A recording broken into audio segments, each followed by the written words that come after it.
It's no wonder Joe Biden and his thugs are so desperate to stop us. They know that we are the only ones who can stop them, and they know it.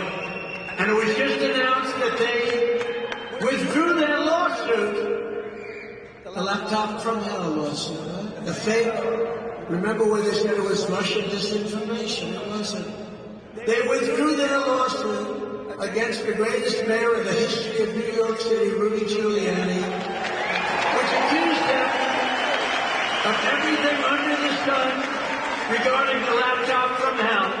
They withdrew it on the basis that everything that he said was true. For years, he's been fighting for himself. Everything Rudy Giuliani said was true. It was not from Russia. It had nothing to do with Russia. It only had to do with Hunter. Think of that. They try and destroy people. But think of that, it wasn't Russian disinformation. It was a made-up story for election interference purposes, and I assume we're going to be talking about that at the debate. Is anybody going to be watching the debate in this one?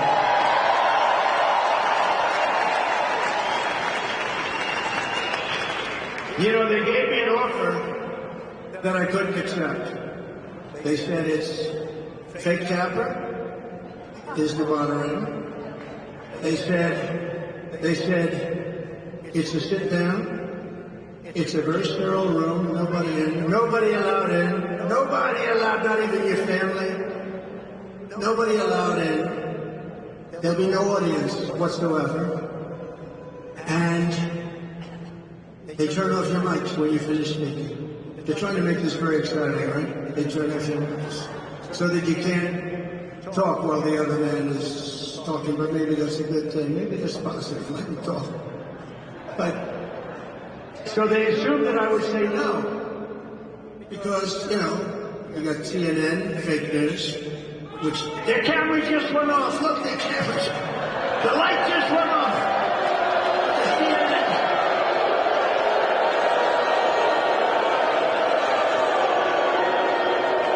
Their light just went off. I watch their light all the time. If I mention anything about voter fraud, they turn their light off because they know it's true. It's unbelievable. No, their light just went off. I can't believe I got about a minute and a half. That cameraman is toast. He's going to be fired immediately. But they gave me, it's like the mob. They gave me an offer I couldn't accept. I said, I accept. Because we want to get into debate. Because here's what happened. They made an offer that was so ridiculous, and they knew I was going to say no, and then they could go and they say, Biden wanted to debate, but Trump refused to debate, right? But Trump refused to debate, he wouldn't do it. But I said yes, and now they don't know what the hell to do.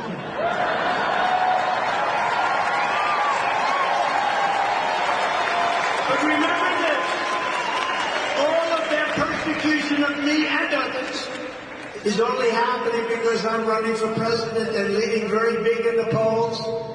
And since the rig trial in New York, my numbers have increased substantially. And fundraising, by the way, is, I believe, the highest numbers in the history of politics, despite these trials.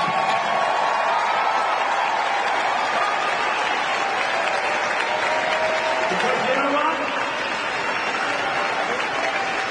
The people of our country know, they know it, they watch it, they think it's fake, it's rigged. There was no crime. The greatest legal minds in the country, Alan Dershowitz, Andy McCarthy, Greg Jarrett, all of them, great. These are great legal minds, all of them, every single one of them. Greg Jarrett wrote the most beautiful report. Every single one of these legal minds, I have 15 of them. Not one of them. Jonathan Turley has been unbelievable, great, very talented guy. The great one, you know who the great one is? Mark Levin. Mark Levin came out, he said, this is the most horrible thing. They all come out and said, there's no crime, there's no trial, this trial shouldn't be had, etc., etc. And then I couldn't defend myself because I got a gag order. This is the first time in history a president, a former president, And now the guy that beat all the Republicans in a record fashion, faster than anybody has ever done it. And now the candidate, Republican candidate, big deal, Republican candidate, it's big stuff. The President of the United States has a gag order where I'm not allowed to speak because the judge doesn't want the truth to come out. And he knows I'm the one that want to talk. They listen, people have listened.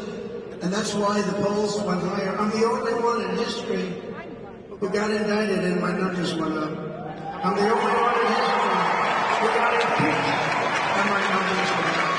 There's never been another candidate in history. When you get indicted or you get impeached, the following events take place. You call for a microphone immediately.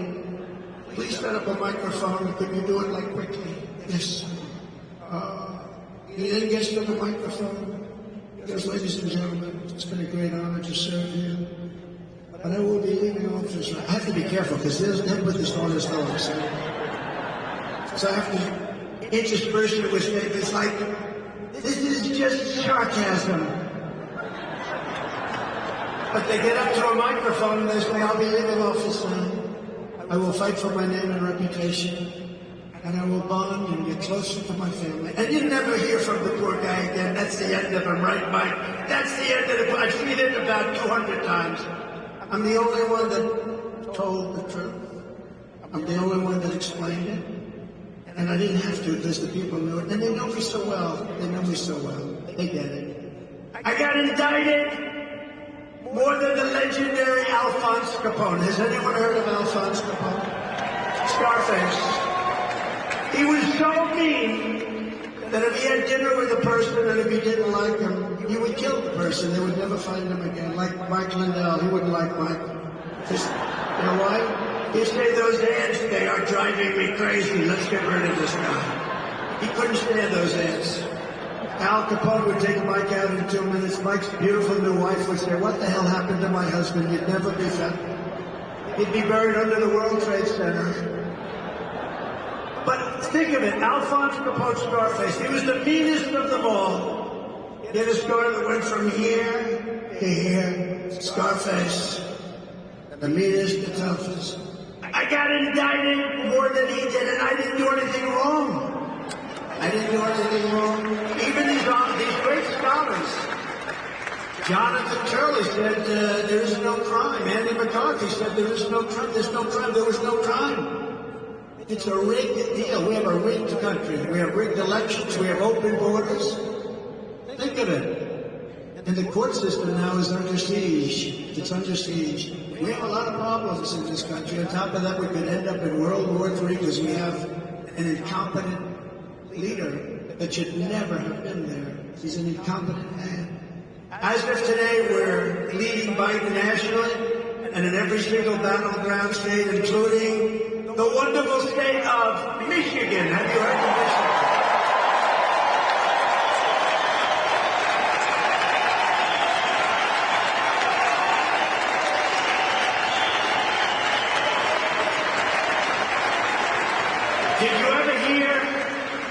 Did you ever hear Biden get up and give the wrong statement? If that ever happened to me, it would be the end of my political career.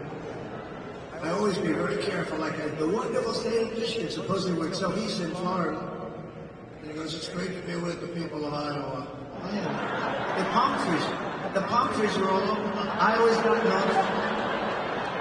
I mean, you got Idaho and Iowa mixed up, and that you can sort of understand. Of course, potatoes are different than corn. But that, Idaho, it's great to be in Idaho. They'll say you're in Iowa.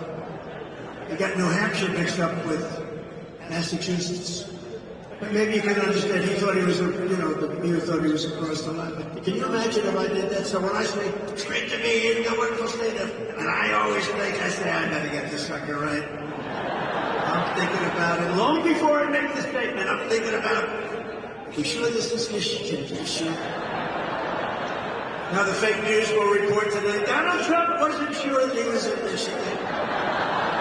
And only the people in this room will understand how dishonest